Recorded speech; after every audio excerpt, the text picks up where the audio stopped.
As part of the Digital India and Make in India mission, there is a clear focus of the government in accelerating the electronics and the electrical sector.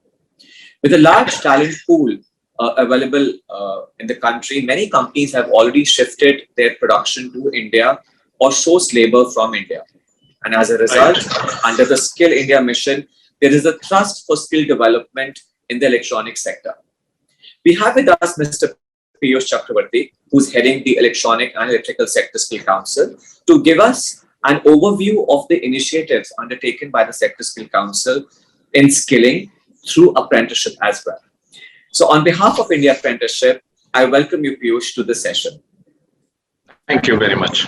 Great. So Piyush, why don't you, give us an overview about the skill of the skilling in the sector? What's the current skill gap? What are the kind of skills which are in demand? And how does the future looks like? See, if I talk about, say, for example, the government incentives on the manufacturing job roles, there are three schemes from the Government of India side. One is PLI, which is production linked incentive, which is mainly for the big manufacturing industries like mobile and all. Then there is specs, which is the incentive on components, electronic components. And the third one is electronic EMC cluster version 2. So a lot of companies from outside, they are now shifting their base to India, especially in the mobile manufacturing sector. If I talk about the companies like Wistron, companies like Pegatron, or the companies like Samsung. Samsung has opened up a huge manufacturing base in Noida. So these companies, basically, they are also needing the skilled manpower. And the skilled manpower, if I talk about till 2025, there is a requirement. The requirement will be approximately 24 lakhs if we combine all these three schemes, which is the PLI, specs, and the EMC cluster. In the EMC cluster, it is 10 lakhs people are required. In the specs, it is 6 lakhs. And in the PLI, it is 8 lakhs. We are talking to these industries. We are basically doing demand aggregation so that we can align our supply side with the demand. That is one thing. And in a lot of cases, if I talk about the specs, unfortunately, right now, we don't have the job role for, say, for example, semiconductor packaging, in IC packaging and all those things. So we are making those job roles also. We are basically doing the QP development. And these QPs will be aligned to those mainly the companies in the specs, which is manufacturing the electronic components. We are also doing demand-aligned courses specifically for the industry, where, for example, the industry they are in need of people and they are ready to also sponsor the candidates, and we are doing that. Specifically on the job roles, as I told you, on the EMS technicians and all. We are aligning training in the MIT, this thing, which is the ESDM sector. Ministry of Electronics also has got the skilling system, which is called ESDM. And we are aligning the manufacturing job roles also into the ESDM sector. So there are companies, they have given us their LOIs, and we are basically doing it either through the NSDC scheme, which is the PMKY one, or through ESDM one. So both we are doing. And also now we have started the BWOC courses. As per national education policy, which the government says industry integrated program can be taken to any universities. So we are doing this industry integrated courses. We are talking to different universities. We tied up also with few of them, and starting this BWOC and also BSc integrated industry integrated courses, like BSc with specialization in renewable energy, or BSc specialization in IoTs and all. So these are the things we are doing. And the manufacturing job roles, they are always in demand.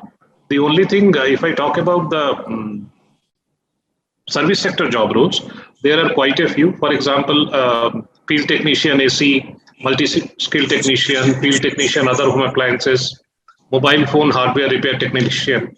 Then the wiring harness. Wiring harness is say another QP which has suddenly the demand is increasing because a lot of automotive sector they need wiring harness technician a lot. So these are the few things, and then there are future skills which are IoT, mechatronics, or automation job roles. And another thing I would like to say on this, since the merger of instrumentation sector with electronic sector, the industrial automation part also has come to us. So there are some very good QPs are there, which are on the PLCs or which are on the industrial automation. We are right now doing it either through, we are taking it through academia route, which is in any engineering colleges, in second year and third year, you have the PLC technicians, you have to do internship. So we have the QPs ready and we are talking to the industries for these, talking to the academia for this, and also on the last semester or the final semester, which they are giving it to us for internship or for apprenticeship training. So what we are doing is we are making 6 and we are adding 3 more months. So a 9 months course on apprenticeship, and we are aligning with the industry on this. Okay, in fact, that's exactly what I was about to ask you as you kind of elaborated all the actions which is happening in the sector and all the initiatives which you are doing to bridge the skill gap or create that kind of talent for the sector. What's the kind of apprenticeship which is currently being done in the electronic field? What's the kind of numbers we're looking at, and how does the potential of apprenticeship in the sector looks like? See, I will say that the potential is there. It is great. Since if we say, for example, can align with the EMC clusters, because a lot of electronic industries are there and the electronic manufacturing job roles are also there. If I talk about right now, we have got approximately 1,000 employers which are registered with us, and out of 1,000, 700 are active. And if I talk about the number of apprentices, we already have 40,000 people, 40,000 apprentices. And hopefully this year we will take it to approximately 60, 65 minimum. So that would be fantastic. You're looking almost like a 50% increment in the apprenticeships. So what is it that's driving apprenticeship numbers? I mean, the 50% growth would be huge, and also with the 70% engagement of the employees that are registered with you speaks volumes about the apprenticeships engagement in the sector. So what is it that's driving employees to take up apprenticeship? What is the motivating factor for them? See, the motivating factor one is that the industries, they know that there are a lot of government schemes. They can get help from this thing. For example, they get the benefit of 25% of the NAP scheme you're talking about. NAP scheme. So that is the biggest advantage for them. And plus, lot of industries still they are unaware of all these things, so they have to be told. The NAP scheme has to be basically given more emphasis, and they have to be advertised properly. The advantages and all these NAP certificate, what are the benefits of the NAP certificate and all. So that is another thing, and plus I think the assessment certification, what we do after the NAPS thing, in a lot of cases, it has happened that the industries or the TPAs, they are not keen on doing assessment on the this thing, end of the apprenticeship thing. It is, I feel, not good. I mean, if they can be told that the assessment is required so that whatever has learned, this is beneficial for both students as well as for the industry. Because the industry also can say that they have got these many certified technicians. Because without assessment, they cannot say they have got these certified technicians. So it is good for them both. And okay.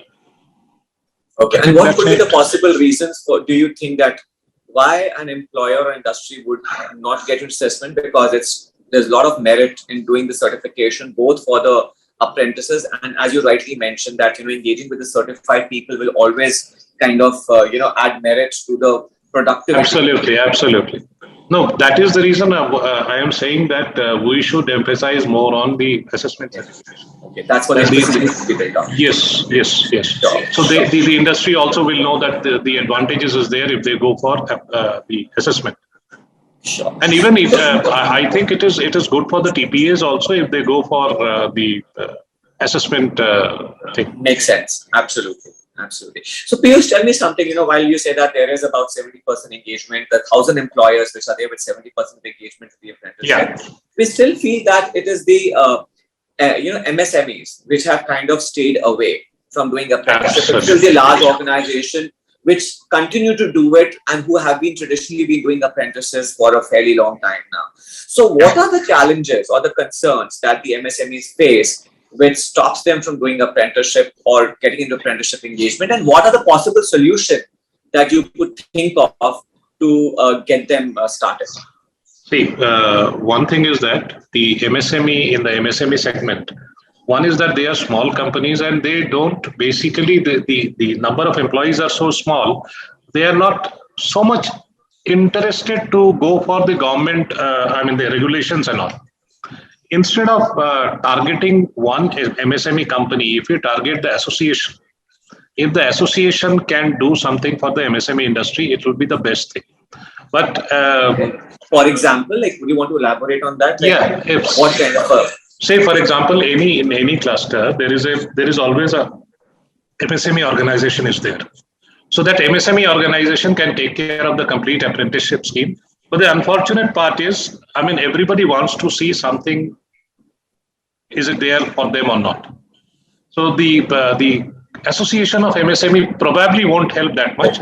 But if we can say TPA, like team lease, if we say, for example, say that team lease can, why don't they do it?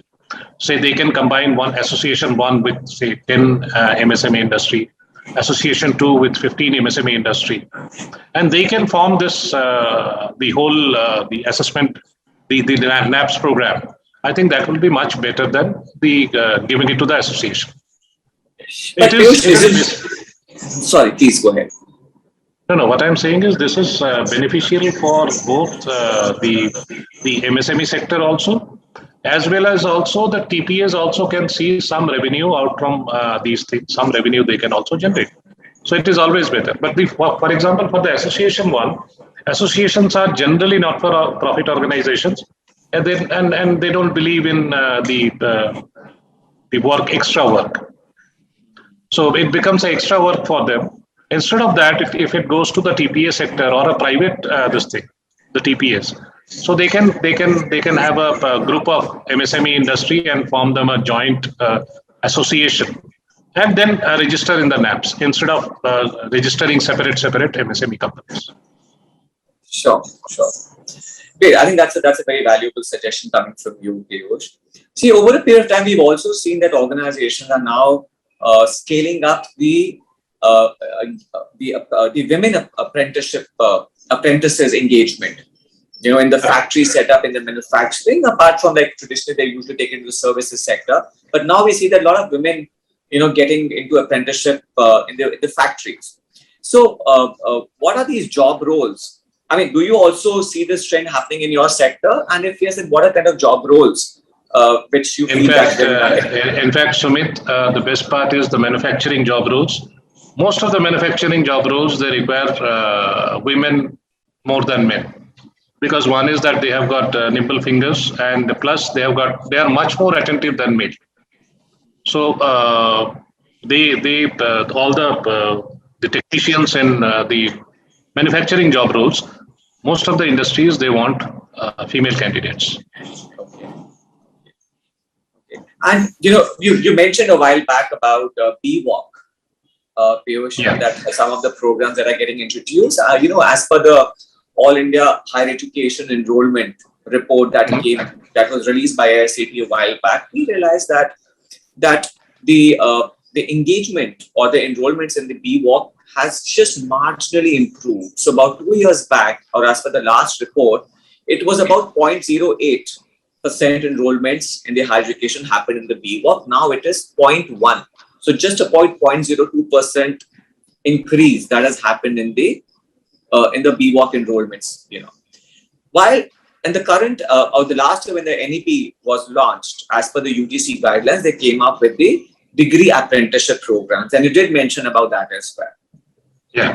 What role, and it very clearly says that SSC is going to play a pivotal role in execution of these degree apprenticeship. How do you plan to implement the degree apprenticeship as per the new education policy? I will tell you about one thing.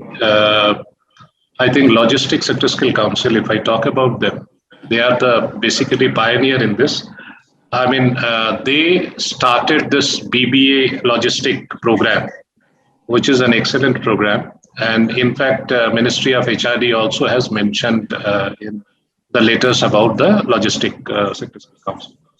And I mean, kudos to them. Definitely, they have done a great job. And we see that there are a lot of opportunities are there in the electronic sector. So we have made the course. Okay. We are talking to different universities. We are talking also to the Delhi Skill University. They have also shown interest, and we are going ahead working with them. So this is, I can tell you that we have just recently started, but there is an immense potential in this. And Sure. I can tell you that probably after the assessment and all, this can be a separate revenue stream for all the sector skill councils. Absolutely. Very much. So, last question to you, Piyush. What are your recommendations to scale up the apprenticeship landscape in the country? Sumit, I should say the first thing is that we should join hands together, and we should work together in BWalk as well as the BSc apprenticeship programs. I think then we can change everything. Okay, so you definitely feel that apprenticeship has to be an integral part of the education, so that absolutely, we make more. I mean, obviously to scale up the apprenticeship and also to make education more meaningful and produce more job-ready people. See, one good thing is there. For example, if I talk about any apprenticeship in the the graduation sector, the 3 semester he stays in the college and 3 semester he stays in the industry. When he is there in the industry, he is earning approximately 10,000 rupees. So it is 1.8 lakh he is earning while he is pursuing his study. So that is a great, that is a great thing for the students that they are earning while they are learning. And even for the colleges also, they can show the 100% placement. Absolutely. So actually can generate more meaningful or add quality to the education, or help the students get the right return on education, what they actually truly deserve. Right. Absolutely. Fantastic. Any parting shots, Piyush? As I told you that we should work together. Definitely. Thank you so much, Piyush, for sharing your opinion on apprenticeship and the skilling, landscape in the electronic sector. We hope as the viewers get to watch the session, they get a lot of educated about what initiatives that your sector is doing. Thank you so much for joining us. Thank you, India Apprenticeship Forum, for allowing me to speak on this, and I'm really very happy. Thank you very much.